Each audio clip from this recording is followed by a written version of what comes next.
poppin'? Happy Saturday, boys. Good to see you again. Hello. Welcome, everybody, to another episode of Cardboard Conversations. We are Cardboard Odysseys, and we thank you very much for joining us. It is Saturday night, so yes, of course, we are hanging out. We are talking all things trading card games, Magic the Gathering, video game stuff. Who Board knows games? what else? Yeah. Board games. We do board games here too. And I'd like to do more of the board game. game. A lot about bananas pre-show. We did talk an awful lot about bananas. But before we get started, it's pre-release weekend for Avatar: The Last Airbender. How many of you folks went to an event? Not me. I actually thought about it. I was in town today, but I just didn't have the gusto today. Feeling a little bit drained, And Matt, did you say you were? We're not partaking in this pre-release event, or? Well, my friend groups, we were doing the whole thing where we go and we play the pre-release events, and then they decided that they don't want to do it anymore. So, Wow. So I accidentally went to a pre-release event. Accidentally? I did. I totally did. You got lost on the way to PetSmart. How did I get here? So I just got the wild hair at my ass. I have some new friends that I have been introducing into board gaming, and last night it just struck me after work like, hell, I want to play Commander Raids with you guys and show you how that works. And we've had James here on the show for Recess Games in North Olmsted, so they have play areas, right? And they have board games, that I've been recommending to them. So it was Magic. It was intended for Magic the Gathering. It was intended to go to an LGS. But I totally forgot there was the pre-release event. And when I got there, it was cram-packed. I'm like, why are there so many people coming here? Didn't dawn on me. That might not be a rare occurrence going forward with a incredible release schedule we have out. Well, and I knew I was in trouble the minute I walked in, and they said, they said, are you here for the Avatar pre-release event? I'm like, no. I'm here to teach my friends how to play a custom Commander format that's co-op. And they immediately, the smile on her face turned to an uh-oh. And she's like, I don't know if there's going to be enough room for you. Right. Yeah, We're sold out. And all our play spaces, and they have a large play space, by the way. Probably 15-ish tables, like 6-person tables. So and were they actually all filled up? Was it, Oh yeah. It was hopping. So luckily she had the idea. They have these 2 studio rooms, right? I don't know if you remember when you came here and we went to the LGS that had those like side rooms you could rent. Yeah. Okay, so it was similar to that, but much larger. It looks like they're for D&D or something. Yeah. And they normally charge, but she said you can use that room because they were so full. It was indeed a packed house for Avatar, which was both terrifying and heartwarming because I was like, oh shit, I hope I can. I invited people that drove a half an hour to get here. I sure hope we can actually sit down and play. Oh yeah, that would have been some crow to eat. But I did not play Avatar. We did not play the pre-release event. It was clearly very popular. So that was good for me to see. I don't know how you guys feel about it, but I am glad that the community is embracing it and enjoying Avatar. Yeah, I mean, I think it's a positive thing if people are enjoying Magic in general. Even if it's not particularly a set made for me, I'm not foaming at the mouth to get down to my store and buy any packs. But I think in general, it's a positive thing if people enjoy the sets. Yeah, that's funny. I don't even know if that's a troll. I don't know what it is. It's going to get banned and deleted. Yeah. I don't need any of that weird ass Cyrillic in here. Dang old Russian bots. Russians are trying to shut us down. It could just be like a diehard, Russian Magic fan for all I know, but could be, but you got to use U.S. English here. Yeah, for real. You don't even do that British stuff here. Yeah, don't even type in British. We don't operate on a schedule. Yeah, right. So, but it was a good experience both to see Avatar doing well, and to have new people that I had introduced to Magic, where part of if you've got, do you guys have anything else to bring up about the pre-release event, since neither of you went? I don't know that you have much to say about it. I kept seeing some cards that were being ranked by like Channel Fireball and basically any other of the big like Star City games. They were like releasing like cards like, this is a 5.0 on the scale for limited, and I was just like, oh look, there's a card I haven't seen yet, because I haven't looked at any of the cards. I haven't done a short in like a month. Yeah, is that due more to exhaustion, or not giving a shit, or you don't like Universes Beyond, or what's the reason? I also have not really been too close to the I don't want to say spoilers, because it's not really spoilers at this point, but the cards in the Avatar set, I haven't really looked into them much. I mean, I'm like 2 sets behind at this point. I don't know. It's just I was doing really good on doing shorts every day, and then I kind of just fell off. I don't know. I think for me, maybe I don't know. I haven't been is just Magic so overwhelming the last couple of sets that it was just a bit too much for me. Just when you say overwhelming, a rapid release and change in prices, it's definitely my feelings about Magic as a purchaser have definitely fluctuated a lot over just the last 2 or 3 months. So I don't know about you guys, but that's definitely impacted some of my gusto for doing some of that creative work behind the scenes. I've noticed that my bank account seems to have way more money. Yeah, right. Wait, you're doing money bending? Yeah, I'm money bending. I'm doing that's pretty good. I like that. Yeah, my bank account has significantly more cash since I've stopped buying a lot of Magic. I mean, most of indeed, we are a stream, anyways, but promised progression, and we. I'm going to warn you though. We talk about much more than just Magic here, which is why we don't get so much exposure. Been around for about, I don't know, is it almost 4.5, 5 years, Matt? I don't even remember at this point. It's been a while. But we do talk about Magic. Our slant is decidedly different than most. You'll find out the three of us have very different takes on Magic most of the time. But welcome to the show. Glad you could make it. We're here every Saturday at 7 p.m. Eastern. So if you like what you're hearing, you like what you're seeing, go ahead, hit that like, hit that subscribe, and please continue to engage. It does help us to get in front of other people. It spreads the engagement, and that's not a STD. But not yet. to the question of like, to my own question, that's one way to put us. The question of the loss of the gusto, as who put Pat, you put it that way. Mm-hmm. For me, definitely partially has been the release schedule, but it's going to be even more next year with 7 sets. They're back to 7 sets a year again. Who knows what the secret lair? I give up when it's secret lair alert. It's just, I have ridiculously more secret lair than I ever intended to buy, and I bought a lot of Final Fantasy, which I'm still very happy with, which I saw the decided dip. But for those of you that did not get in initially, I think I looked this week and the boxes were down around what? Play boxes were around 160-ish, 170, somewhere in that ballpark. So I would bet that they had another print release. So you might want to check into that in case you haven't gotten any that you would like to get your hands on. Giggity. But yeah, I mean, it's just been too much. It's kind of like that was the big hype explosion crescendo to very much an exhale. And I agree with that aspect, Pat, that it's just too much to keep up on. Like, it is too fast, too furious with the special products, the secret lairs, the release schedule, the commander decks that are...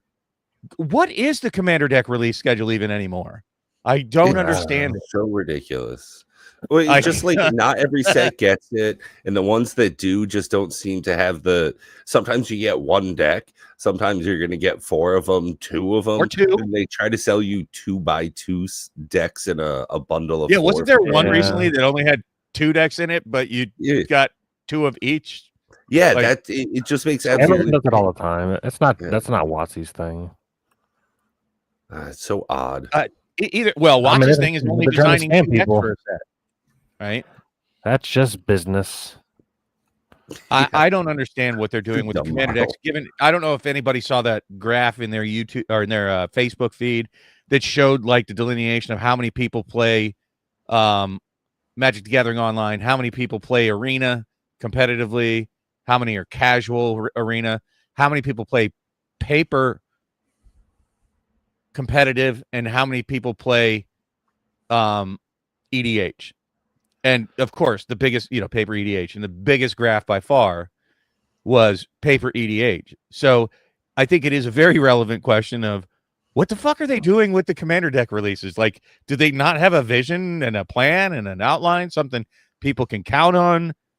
I think that people complain about every set's made for Commander. There's always that saying going around that I hear. They're like, "Oh, why do you make everything for Commander?" Blah blah blah. Standards. They're just letting Standard die. I think that they're like trying to listen to those people, and then, in my opinion, they're just kind of mucking it up. Just keep making Commander decks. Everybody likes Commander decks. If it's your largest part of your audience, that makes sense to appeal to it. Yeah. No, I totally get you. But to a certain point, they've got to definitely walk that line of to whom they're trying to sell product in general. So I can understand why they take the opportunity to miss the commander deck some sets, but there are also times where it just feels like it should be absolutely like for the Turtles deck coming up, release coming up in a couple of months. Only one? Like that's a very easy release to have 4 decks for. There's 4 fucking Teenage Mutant Ninja Turtles. Like, come on, guys. Well, you could even do 5 with Shredder or with Master Splinter, right? Like, so you could theoretically and realistically, without being weird, release 4 decks and no decks for Avatar, but a Commander bundle, which I don't understand how that applies to Commander. And for lore, when it's a single 5-color deck. Circle of Life, yes. Oh wait, no, there's 2 decks for it. There's a 5-color deck, and then there's a 3-color deck. Yeah, I thought there was only one for. I thought it was only just one 5-color deck for Turtles. Nah, lore when eclipsed. I'm talking. The Turtles. There's only one deck. It's like all of them. It's like really weird. I don't know. Yeah, Turtle. Sure. Again, my point being, like, for the Commander community that might be looking for, and we'll get into that in a second, because like I told you, I went to the LGS to teach some friends of mine how to play Magic, and I introduced them by Commander Rage, which was amazing, by the way. We'll get into that in a minute. But as part of that, and one of the topics we definitely want to discuss today is when you have people you're trying to introduce to Magic, what are you doing to introduce them to Magic, and what do you advise people to do to begin their Magic the Gathering journey? So to give a little setup, the new friends that I have, and they're new friends, are new to board gaming and they're new to Magic. They very much enjoyed it. I explained that indeed we designed intentionally Commander Raids as a onboarding friendly format, because you play with your hands up, you can advise, the table talk's totally legal, and it was the longest game of Commander Raids I've ever played. It was over 3.5 hours, and wow. I think we only got up to like turn 6, but that's reasonable with the number of questions and just mechanics, and they were very curious about all the things that I guess seasoned people like me take for it, granted that I've been playing for 30 plus years. And I don't onboard new people frequently, but I was so pleased how well the format worked for exactly that purpose. We played easy mode. They got to do things, right? And I didn't tell them every move to play, but I gave them advice when and where they asked, and told them what they could or could not do, and let them make the decisions. And it was a fantastic teaching tool. So for those of you in the audience who are not familiar, please check out our Discord. We have the link in the description. Is that correct? Nope, but I'll put it in the chat. Man, fail. We're so good at YouTube. You should subscribe and become a member. But we in the Discord, in our Discord, in the current iteration tab, you can get the rules, and all you need is a D20 and your own decks, and away you go. It's designed to be that lightweight, and if you want to change the rules, by all means, do it. If you think it's something you'd like to share with the community, we have community-driven formats in the Discord. So please check out the Discord. You can learn all about Commander Raids. We even have some videos on gameplay. At any rate, worked really, really well, but I'm struggling a little bit with the next step, which is, where to begin, what to buy. Right? I don't want them to spend a shit ton of money, which some of these deck sets have gotten really expensive. One of the ones I even suggested, because I didn't realize it was that expensive, was the Warhammer 40K deck set. I think with like a $75 discount, I got mine for like $140. I did not realize just how freaking expensive those have gotten. Yeah, it might be time to sell those. What? I said it might be time to sell those. I don't want to sell those. No, I'm saying for me. Oh, you have a sealed case? Yeah, so they're open behind me, but they should still sell the same. Perhaps, maybe, I don't know. But you got a friend geeked out about Magic and kind of back into it. I remember him grabbing 5 packs of Cons, 5 packs of Dragonstar Gear. Look at me and saying "F you." Why was the F you? What was it that he didn't like about that? Is it you've gotten him into a very expensive habit? I warned them about that, and if you're going to bring new people in, I highly suggest that you do the same. You warn people that this is very likely the most be an expensive hobby. This very cheap proxy everything. I was like, it can cost practically nothing if you. Yeah, but you have to know what to proxy. Sure. And it takes a lot of effort to do that. And for someone just getting into it, they would have to have a and I cut them out and I put them in sleeves. It's not hard. Well, first off, they'd have to have the printer, and then ink ain't cheap. But again, where do you begin? I agree with proxying eventually, but I don't even think that's step one. I think you need to make it super easy to get in. I think for me, so this has actually come up a little bit at work. We did a Final Fantasy draft booster box opening, right? And we did a full draft for it. And I believe half of the folks that had attended had never played Magic before. And I personally feel as though that was a great experience for a lot of those folks. The opening up of packs, like ripping wrappers, that is a huge part in getting people into Magic the Gathering. It's addictive, to say the very least. It's exciting, and it's also, a shared experience in a draft environment, passing the cards around.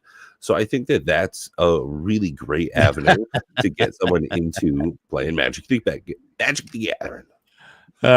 Love you too, Sherry Vegas. And but he doesn't know it. Hope you're doing well, also, Coach. I'd like to share, kind of what I found is so I advise getting a deck that's already built, so it'll have your lands, it'll have your basics like your soul rings and whatnot. It'll have basic synergies, hopefully. But I was a little confused as to exactly what to recommend to him. I wanted to recommend the Elven Empire deck. Man, that joker on Amazon was $160 it doesn't make sense to me. You can buy every card in it for far cheaper. But as a pre-con, that was the cheapest one up top there. I have no idea if it's any good or not. I don't know if any of them. Commander deck First Flight. But here are the really what I consider approachable level decks that are cheaper than Secret Layers. Oh yeah, for sure. I just don't know if any of them are any good. I keep hearing that all of the new decks are not way better than they used to be. I think trying to get someone to start learning Magic the Gathering with an energy deck is one of the meanest things you could do. Why? Well, yeah. like that. I wish Extra there was. confusing. I wish there was a good list that I could point to for like ease of play, meaning you don't have super complex mechanics. And if like, I'm pretty sure, what is it? The Ishtola deck I've heard is pretty good out of the box, but it's a more advanced level deck to pilot. Oh, actually, Coach, that's a phenomenal point. Jumpstart is a really interesting way to get people into the beginning mechanics of deck building, because they make it so easy to mix and match, and you can kind of see the subsets that you're putting in those decks. And when you're able to just take half of it apart and put in something else, when you replace blue with red and you're mixing that against green the whole time, it definitely can give some of the early mechanics of deck building. So Jumpstart's a good call. I agree. Jumpstart is one of their best products. And he gets rip wrappers. Starter decks are good. I do think that the starter decks, like like the Final Fantasy starter deck, they make a starter deck every year. I think those are good because they do give you 2 pre-con decks, and there is a how to play kind of thing. But even with that, they were very confused. They said clearly playing Commander Raids with an experienced player was a superior way to learn. They both agreed. And Jumpstart, you kind of run into that same problem, is that if you just aren't getting the mechanics, looking at use sorcery, it can get very frustrating to learn a new game. What do you mean it goes to sleep? Exactly my point. And they asked me, like, one of the things that had me stuck is, what is cycling? Because there was a thing that referenced whenever you cycle a card, do a thing. Yeah. And I was like, oh boy, that's kind of difficult to explain, but you get to pitch a card to draw a card. If you pay whatever the cost is for cycling, like if it's 2, you pay 2, and then you get to draw a card. But why would you want to do that? Like it got interesting. So imagine if that was on a Jumpstart and they didn't understand it, right? And they don't have the reference to speak about there. So that was interesting. I haven't introduced new to Magic players for a very long time. And it was a good experience, and I didn't know quite where to start. I will definitely take any advice everybody has to give out there as to which specific pre-cons might be best. I was looking at the Bloomborough. I've heard great things about the Bloomborough set. I thought that there were a lot of really good commander type cards, Matt, when you and I were looking for sets to do the box break with. A set that does not interest me at all, but it looked pretty solid. That the weird TV set, what was that one? Duskmourn. Duskmourn. So I would imagine they have a good number of really good commander cards that they could tear apart those decks and maybe even build a different deck around some of the legendaries in there as well. So I am looking for opinions. 2 S's in release. Well, that's because we're snakes. But I think that that's something to consider if you're gonna introduce new people. Maybe ChatGPT making misspelling. I was just thinking, like, yeah, that tracks. AI is gonna save the world. Oh boy, I'm so sick. Sometimes when I was doing something fierce, it's gonna just make a new words. I know that when I was generating images, sometimes it would just robots that have a uterus inside of them. Holy shit, man! We're in a weird place fast. What's the ChatGPT is if you tell it to like fix the spelling, it'll just like change the image. I'm like, no, same image, just fix the spelling. And it was like, nope, here's a new image. I'm like, come on. The text on the right, just make it all uniform. Just fix it. Nope. Yeah, what can I say? Gathering it. Mogic the Gathering. Yeah, right. No, ChatGPT. Cardboard Odysseys is not the easiest thing to get AI to spell correctly either. I'm sure. We took some chances with the channel. What can we say, guys? We're doing. I like the name. I don't know. But thank you for that constructive criticism, Army of Meh. We do appreciate it. That's Nate, by the way. I still appreciate it. I'm just letting you know that's Nate. What up, Nate? And Benson, I have not licensed my beard just yet. so I'm gonna have to approach somebody about those royalties. If you had let me know, and I would have saved mine, I just shaved it off before the show. Could have put it in a plain white. Do not tell me. I don't even want to know if you're selling your beard hair. That's gross. You think that's the only hair I'm selling, Bob? Beard hair, foot pics. I don't care. I don't want to know about it. But speaking about foot pics, you know, who is that? For any of you out there that play Diablo 2, Project Diablo 2, we're rapidly approaching the release of Season 12. So if you guys out there enjoy a good modded Diablo, and I think that's one of the most popular, if I'm not mistaken, is Project Diablo 2. It definitely expands the game in many ways, and they're making new maps, and they do all kinds of new stuff. So it's an excellent sort of alternate future, I guess you could say, if Blizzard had kept developing Diablo 2, which I think they should. I think they're missing an opportunity. Yeah. But it's funny because, they keep trying to push Diablo 4, and I just don't think it's not hitting on the same level that Diablo 2 did, and frankly, kind of still does. So it's unfortunate, but for those of you that I was definitely having more fun getting back into, Diablo 2 Resurrected more so than I was trying Diablo 4. And I even got back, gave it another shot not too long back, D4 that is. And it's a very attractive game. It's really pretty, but it just doesn't have the same substance, the same feel of discovery or progression. They're just like large chunks of time where it's not exciting to play Diablo 4. It's okay. They're revamping everything this next season, and they're fixing it all. Yeah, well, that's another problem, right? They said 13 seasons ago. you don't like Diablo 4 the way that we released it because it was kind of a turd ball. Don't worry, we're constantly making it. A few years later, we're fixing it. Yeah, don't worry, we'll continue to screw it up. Don't anything from other 3 games that we've made of Diablo series. We're just gonna release it and then fix the same problems that we've already fixed in the previous iterations. Well, and part of what I don't like is that it like these action RPGs are just getting closer and closer and closer to being monotonous, samey with because you don't put the gems in the box when you make the sword. You take the gem and give it to this guy and pour water on him to make the sword in a different game. It's like it's the same fucking game, guys, just with different window dressings and slightly different mechanics, and they're just very, very close.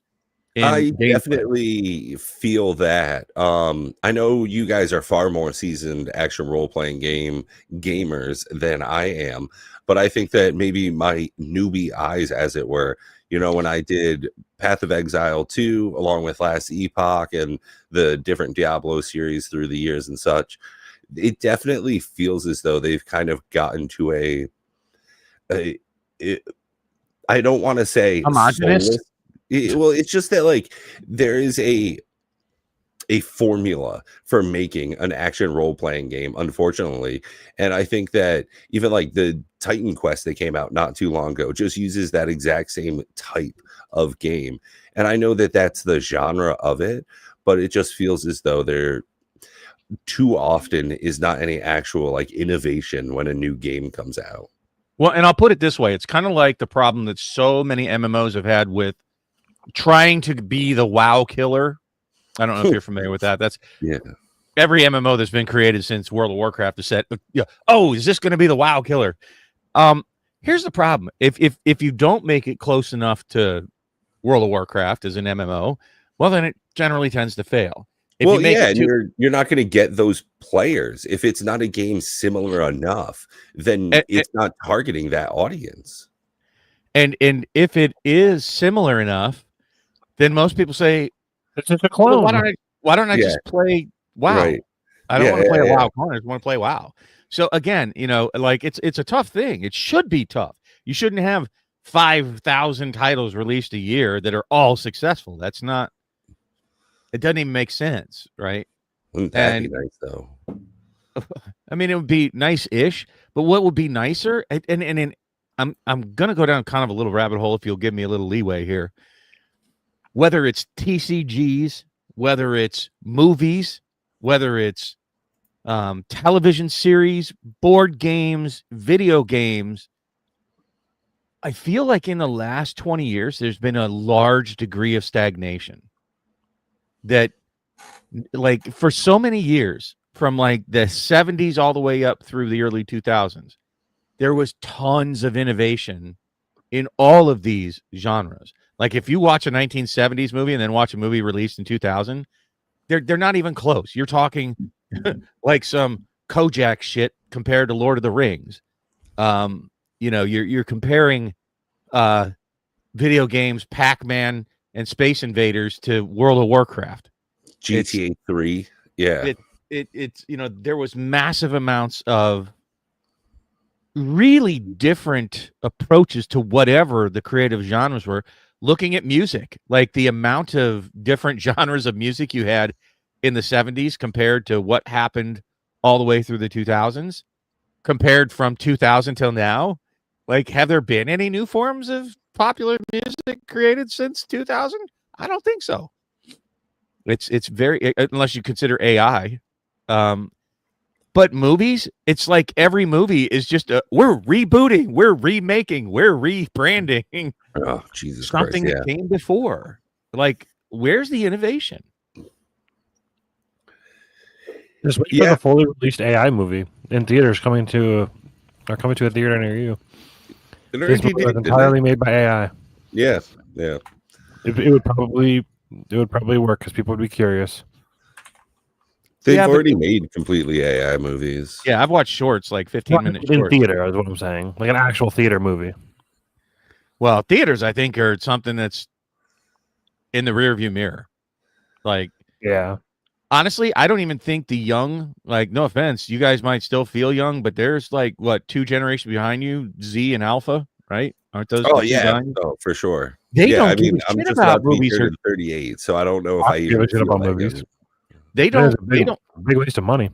They don't watch any movies, whether it's on Netflix or in the movie theater. They don't watch TV series. It's purely their entertainment has changed. Like, understand, entertainment has changed drastically in the last 100 years. And like 100 years ago, if you talked about, movie theaters, maybe a little longer than that, maybe 130 years, they didn't go to movie theaters. That wasn't a thing. There certainly weren't TV shows until the last 50 years, 60 years, no, 70 years, maybe 80 years. But the point being is that I think they've run their lifespan, because if you watch the kids nowadays, they don't know about TV shows or actors or movies. It's all about TikTok and even, social media that I'm not aware of at this point. That's what grabs their attention more than, like, even when I was young, I went to split in half, and the top half is somebody, doing a prank or whatever, and the bottom half is somebody playing fucking Minecraft. So like, yeah, they didn't even watch one video for 60 seconds. They got to watch 2 of them at the same time. But they won't sit down and watch a show, not even to binge watch it. No, they got to be pacing back and forth, in the living room the whole time, because they have, so, I think beyond just the cost of movie theaters, they just don't care. And I think that we're going to see a drastic reduction in streaming services in the next 30 years to 50 years. I think we're going to see movie theaters completely disappear. There'll be the odd one here and there. To your very point, though, do you think you could get a 14-year-old to sit his ass down for 90 minutes in a movie theater, to be quiet and just watch? Yeah, exactly. I could barely do that. Well, but hold on. When I was young, I did. I went to Jaws when I was like 6 or 7. Went to Star Wars twice when I was like 7. It almost, when you said it like that, it was so close to back in my day. But no, it is back in my day. I'm old. Right, though. Like, when I was young, I remember going to the drive-in movie theater, and it was an all-night event. It was 2 movies back to back in the summertime. So we'd be there for 6 hours. It was like a big to-do, right? You'd bring like a little grill and stuff like that. Half of that is the not movie. Something people do nowadays. Absolutely. Half of that appeal for the drive-in was the movie, and the other half of the appeal was the event of going to a drive-in, right? Mm-hmm. Like, even if you had the choice between movie theater and drive-in, you might, during good weather, yeah, let's go to the drive-in. Oh, heck yeah. But I'm just saying that I think we're on the precipice of watching entertainment have a wholesale change. I think we have been for a while. I mean, I can't even remember the last time I went to go out and see a movie. I didn't go out and end up seeing that Chainsaw Man movie like I had been planning on to. So it's probably been 5-6 years since I've gone out to a movie theater, and I've only really thought about doing it once or twice in the meantime. I still need to watch that Resi or whatever it's called. Oh yeah. I've heard it's very good. Same thing with not Demon Hunter. Either way, one of the things a lot of animes are doing, K-pop Demon Hunter or whatever that. No, different show there. But one of the things that anime has been doing, because they're having a lot of difficulty, like you were saying, doing episodic releases, is they're having better luck taking entire seasons and condensing them down into a movie, which is exactly what they just did with the Chainsaw Man movie, and it's apparently done very well. Well, I think that, to kind of round this out with a more complete thought, is I think that that's extending that sort of dearth of creativity into the video game world. Like, certainly I feel like MMOs are something that old people play. Like, I don't think the youngsters are as excited about it as they once were 10, 15 years ago. Time investment. I mean, well, you have to focus for hours on it, and and day after day and week after week, you're not getting that flush of dopamine every 30 seconds. You're not getting a reward all the time. There's a dedication. It's a grind sometimes, and I think the modern generation is having an absolute difficulty with that.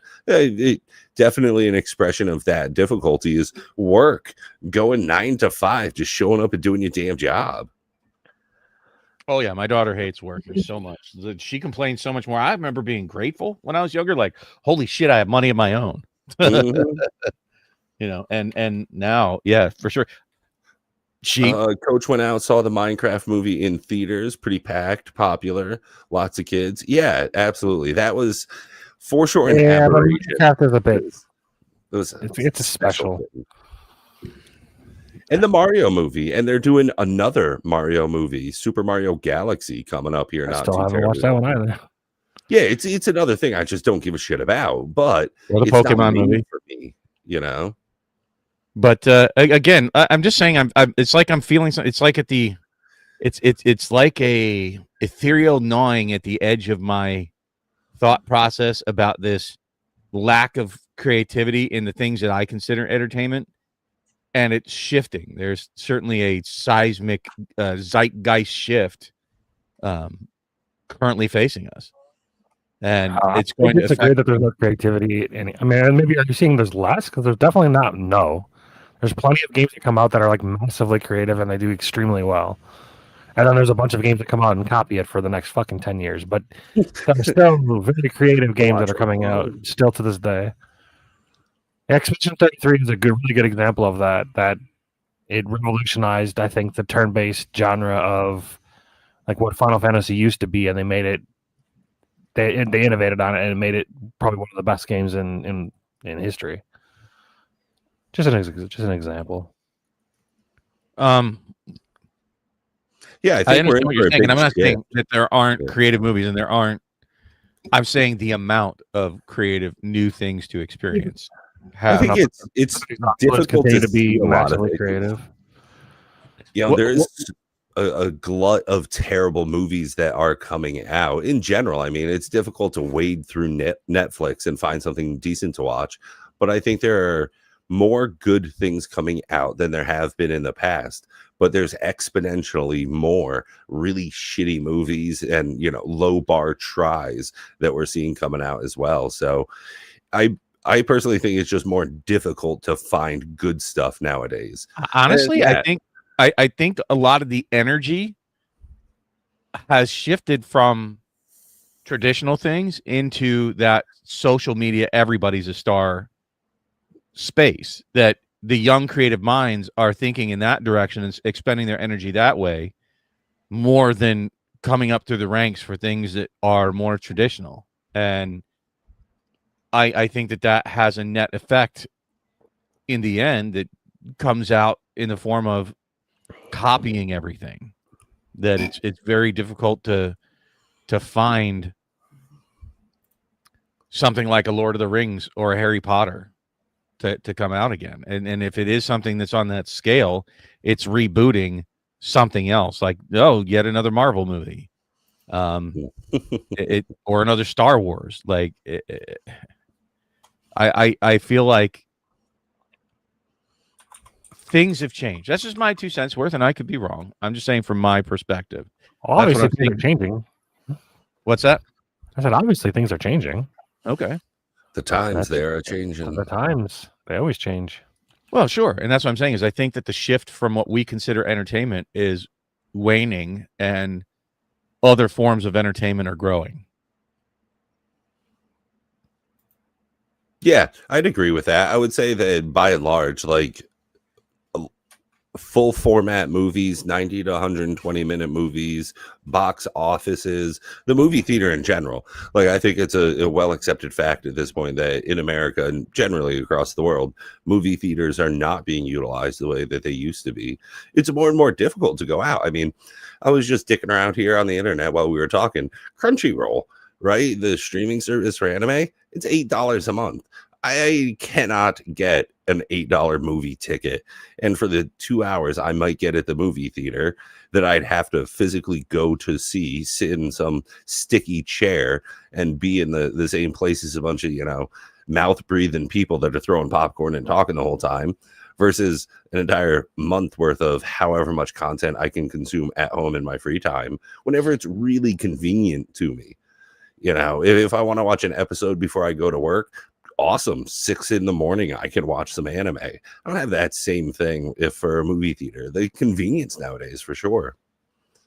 For me, it's just that I can get it for free. There's just plenty of websites that I just why would I pay $8 a month when there's plenty of anime streaming sites that are literally free. Same example, same deal. Yeah, the ease of streaming versus going out to a movie theater. The movie theaters are nice. I mean, I don't know if you have like a really nice movie theater near you or anything, but like some of them are like super comfortable, laid back chairs and very, it's comfortable. It's just, I don't know. I agree with you that it's not the movie theater and it's not even the movie, but like Pat said, get a 14-year-old to sit down for 90 minutes to watch a movie. Good luck. They're bored. They don't want to. And it is definitely a change. I used to go to the movies tons when I was in that age. Even though we had HBO and streaming services and Blockbuster, it was an event and it was actually cheap back then. And it's not why they're not going. It's not the cost of them not going. Get them to sit down in your house to watch a free movie. Nowadays, the cost is definitely a bigger factor than it ever has been. It sure is. But I'm saying, but that is not, even when you offer it for free, they still don't do it. And if they do sit down and watch a movie with you, the whole time they're going to be on their phone anyways. Oh, yeah. Well, assuming that you've bought your kid a phone. That's a whole different discussion. I mean, they need to have a phone. They have to know there's how a difference to operate. Between having a phone and having a smartphone where they can be distracted on it all the time. Okay, but I mean, is that not like the thing that is ruining if your children? Parents make you the weird homeschooled one that doesn't know how to conform to the rest of your peers, it makes it very difficult for you to join. Having a smartphone, society. I don't think somehow that makes somebody a social pariah. It does. Like a child to have a 9-year-old. No, it absolutely does. No. Well, it just sounds like that to me is a defeatist attitude. I think that there's a much more intelligent way to approach it rather than not give them something that, look, they come up and they know the terminology, they know the technology, the ways of thinking are smart apps by the time that they're in high school. Like, you have to have these things in order to function. It's unfortunate. It's becoming part of us, and I don't think it'll be long before you end up having a smartphone in your brain. Oh, I agree with that. And that's gonna be sick. Well, I think that's probably coming within the next 100 to 150 years if we don't nuke ourselves. I certainly don't think that that's too terribly far off. No. And I don't think that's, like the 1950s saying, oh, we're going to have flying cars in the next 20 years. That's entirely different. Fucking Jetsons. This is something that they are clearly working towards. And in between stepper, I don't know if you're paying attention to like the smart glasses and stuff that are coming out that they keep trying to make smarter and smarter. How much longer before they put that in a form of a contact lens or, something else like that's not much different than just directly being attached to your optical nerve. It's certainly coming. I don't know when. All futurists basically predict some form of hybrid human in the future. Cyborg. Whether it's at birth, because if you don't get that smart chip implanted in your brain as a kid, then you're not going to compete with the other kids that do. There'll be a distinct division of classes there, and I think that's largely going to be controlled by that type of thing in the future. Yeah, the problem with that, complication with that, is that it's going to cost like $1 million to give it to your kid. Sure. Anyway. So there's definitely going to be a divide between the haves and have-nots. For sure. But to that extent, you kind of already have that with like the smartphones. Now, what age, what kind of restrictions, how do you allow them access to the phone, that kind of thing? Sure. But you definitely don't want to cripple them by not allowing them to experience the same tech advantages of the ones that have irresponsible parents. You would cripple them by strictly saying, no, you can't have that thing. I didn't make the cell phone. It's Pandora's box. It's been opened. I didn't open it. But to prevent your children from having it, you are crippling them. It's part of the tech advantage. Okay. Okay. Well, we're allowed to disagree. That's what makes this show so great, folks. We don't always see eye to eye here. And that is absolutely fine, so long as we do it in a civil manner. Right? Heck yeah! We're allowed to have differences of opinion. What do you guys think in the audience? I mean, this has gotten into a philosophical debate, but it is, cell phones and games and apps, and it kind of sucks that a cell phone has so much practical implications, along with the dirty distraction of just, games and trash time. They've combined basically your mobile, computer, TV. Remember, think about how our grandparents thought about TVs. Oh, it'll melt your brain. It's a boob tube. This is your brain on TV. That kind of stuff. I can't say I totally disagree with them. I don't know how many hours all of us spend in front of a computer. Yeah. Oh no, I was saying it all week long. It was like, man, because I did a bunch of overtime this week with our project going live. And one of my coworkers said, oh, I can't wait to go home, detach. I'm not even going to turn on any screens in my house. I was like, fuck that noise. I'm going to go home after my long ass day being on a computer to sit right in front of a better computer with a bigger TV. And to Coach's point, tap into that vein. Well, to Coach's point, TVs are bigger and better. I legitimately think that I got a 4K OLED I'm sitting in front of here, right? That's going to be a far better viewing experience than if I went to the theater. Like the clarity, you just cannot match this. The color contrast, absolutely beautiful. And if I want it to be loud, I got noise canceling headphones I can put on. That's going to be better than any movie experience. Nah, I wouldn't say that. It's a change. I don't know, man. I don't know if you ever been to a movie theater in Vermont. Do you not have theaters that are like good near you? No. Oh well, then you listen out. Come to one of the ones. They've got sound systems that like fucking roll your brain, and like the seats are super comfortable. They're not sticky, and like the stuff you're talking about, like things I remember from like the matinee theater from like you can only it's like $3 and. We need to take him to that big ass theater in Independence with the IMAX. I'll say that was some really nice theaters. Well, that's the thing is like the nicest theater I could go to would be like 3 hours away in Canada to go to an IMAX theater, which I've looked at tickets a number of times. Like, it's not difficult to take a day trip to go to Canada for me. It's easier than going to fucking even Boston. Just the local mall here has leather, reclining with cup holders and footrests and even theaters that like you can like order like stuff to your seat. Like you actually get like room service to your fucking theater seat. It's crazy. That's but not what again, the experience. What they need to do is crippling them by giving them technology. 8 to 10-year-olds that drive full-size tractors down a main road. Well, that doesn't happen very often here in the Cleveland area.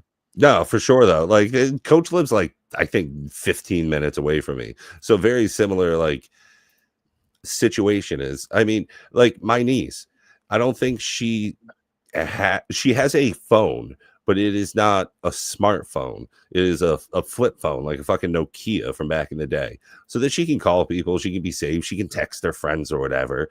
But she doesn't sit and get fucking brain rot for no good reason. Like what?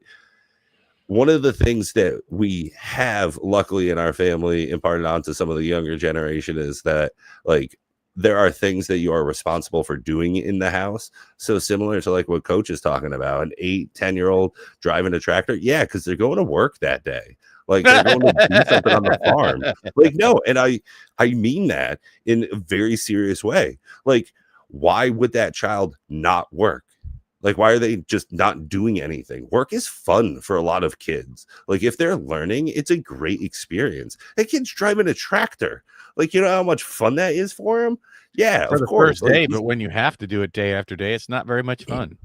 Yeah, but that's the but life's not all about fun. And I agree with you. But on the converse side of that, my daughter's always had a smartphone, and at her age already, she knows how to make smartphone apps. And it's something that is a skill set she can very much earn money at. And I'm going to tell you, being in the tech sector, they like to have folks that have that knowledge just as an added benefit. They don't want to hire somebody that went to school to learn how to do smartphone programming, but she has that skill set from being exposed to it. She wanted to do it, didn't, kind of like my exposure to computers.